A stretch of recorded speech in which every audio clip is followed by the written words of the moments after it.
And now it's time to dedicate a section of tape to the ShowBiz technicians and technical assistants on the subject of colander installation.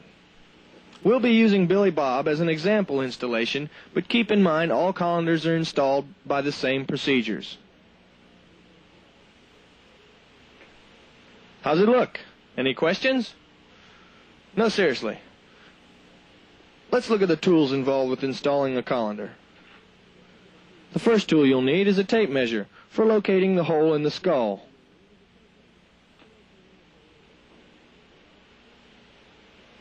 Of course, then you'll need a drill for drilling the hole in the skull, and use a 1/4-inch drill bit. Plenty of rags to cover the mechanisms. Then you'll need a razor knife for making the incision in the head fur, and a couple of hex wrenches for assembling it all. A blowgun is always handy to keep things clean during drilling operations. And the threaded rod, of course, which is supplied with your colander, with lock washers, hex nuts, and flat washers. You'll need a pen to mark the hole, and you'll find the location of the hole using your written directions. Here's Billy Bob's colander. It has been installed previously, so it already has a hole in it. You'll be drilling the holes later on, but we'll start with just drilling the skull and mounting the threaded rod. The first thing you need to do is unsnap Billy Bob's mask at the fur line.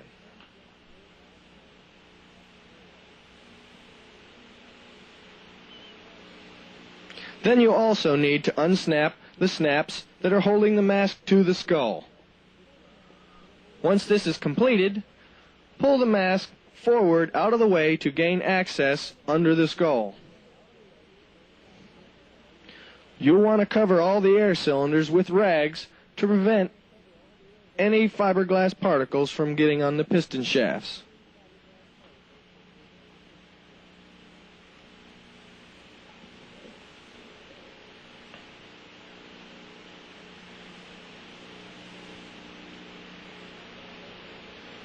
Now let's look at the prints.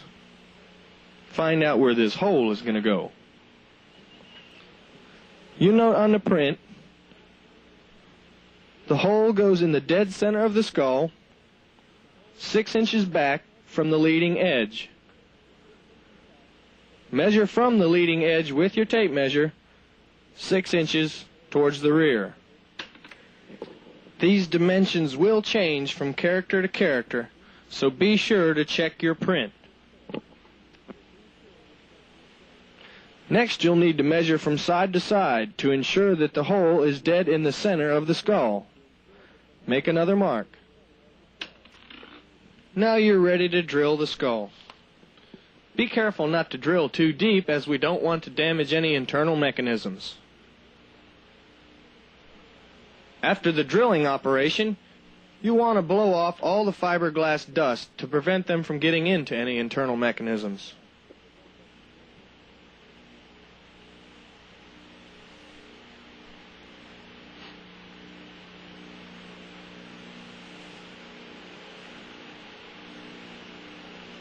Now you're ready to cut the fur. Pull the fur back into place as it would be if it was completely snapped up.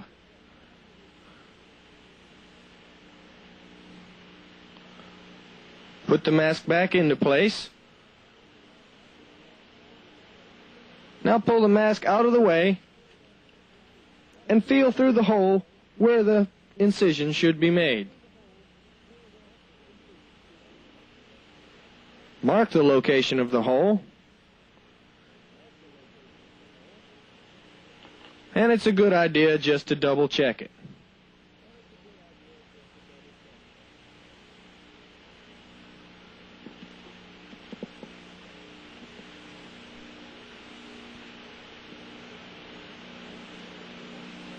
Now with a razor knife, make a small incision. Be careful not to make any large incisions or not to tear any material. Just a hole big enough to get the threaded rod through. Now it's time to install the threaded rod. Assemble your installation hardware as shown.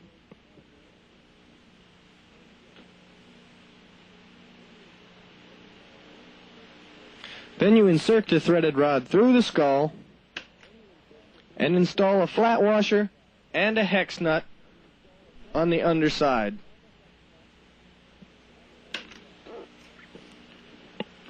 Tighten these hex nuts against each other to lock the threaded rod onto the skull. Please note that the threaded rod does not extend into the skull past the hex nut. The threaded rod should be flush. Now you're all done with Billy Bob and you can button him back up.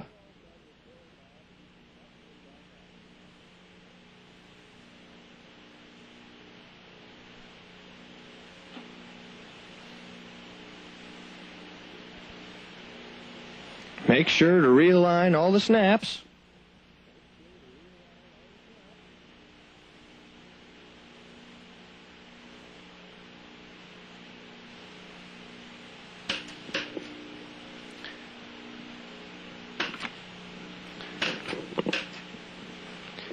And now, if your colander was pre-drilled, as ours was, it would be time to install it on the character. Use the hex nut, flat washers, and lock washers to lock the threaded rod into the colander as you did the skull.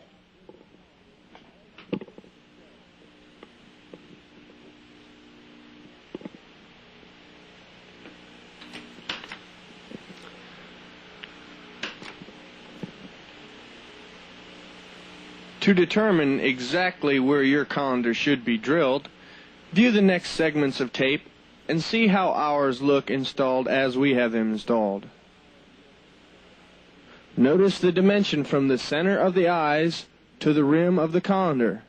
These dimensions will be noted on your prints and on this tape. They are different from character to character, so be sure to look at your prints.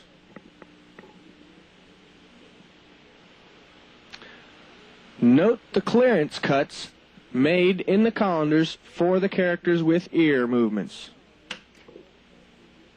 You'll want the character's colander to sit at its specified height above its eyes, yet not interfere with any character movements. Here's a picture of Beach Bear. Notice that you still want his hair in his eyes.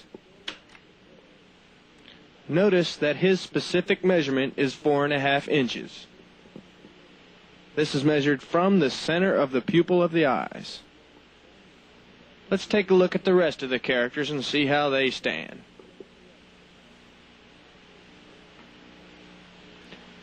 Here's the Grand Poobah of colanders. He's sitting down at a slim 3.5 inches above the eyes.